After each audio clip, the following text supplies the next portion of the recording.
নমস্কার বন্ধুরা, গল্প এবং থিয়েটার ইউটিউব চ্যানেলে আপনাদের সকলকে জানাই সাদর অভ্যর্থনা। আজ শুনবেন শহুরে ইঁদুর আর গেঁয়ো ইঁদুরের গল্প। গল্প পাঠে তন্ময়।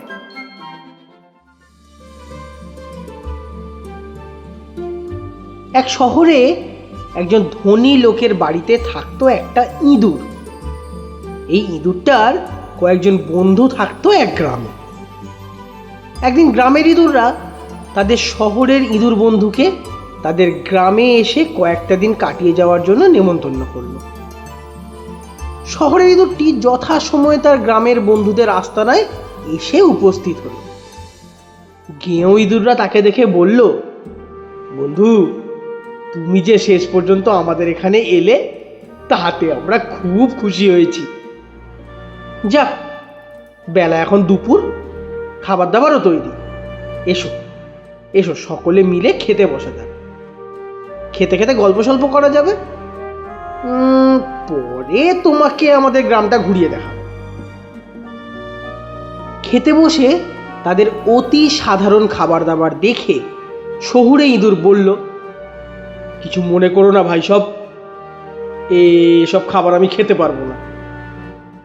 এই বলে সে সেখানে আর এক মুহূর্ত থাকতে রাজি না হয়ে শহরের আস্তানায় ফিরে গেল। কয়েকদিন পরের কথা, শহরের ইঁদুরটি তার আস্তানায় কয়েকটা দিন বেরিয়ে যাবার জন্য গেঁয়ো বন্ধুদের নেমন্তন্ন করল। গেঁয়ো ইঁদুররা যথাসময়ে এসে হাজির হলো শহরে।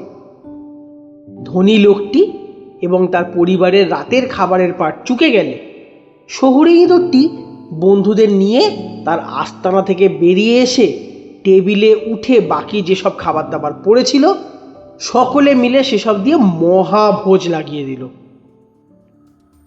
হঠাৎ তারা বিরাট বড় একটা হুলো বেড়ালকে আসতে দেখে ভীষণ ভয় পেয়ে গেল। তখন শহুরে ইঁদুর নিজের প্রাণ বাঁচাবার জন্য গেঁয়ো ইঁদুরদের বিপদের মধ্যে ফেলে রেখে নিজের গর্তে ঢুকে গেল। গেঁয়ো ইঁদুররা কোনো রকমে প্রাণ বাঁচিয়ে ফিরে গেল গ্রামে। তারা ঠিক করলো কখনো তারা শহরের বন্ধুর কাছে যাবে না। তারা বলল, বিপদ মাথায় নিয়ে সুস্বাদু খাবার খাওয়ার থেকে গাঁয়ের অতি সাধারণ খাবার নিশ্চিন্ত মনে সকলে ভাগ করে খাওয়ার মধ্যে অনেক সুখ।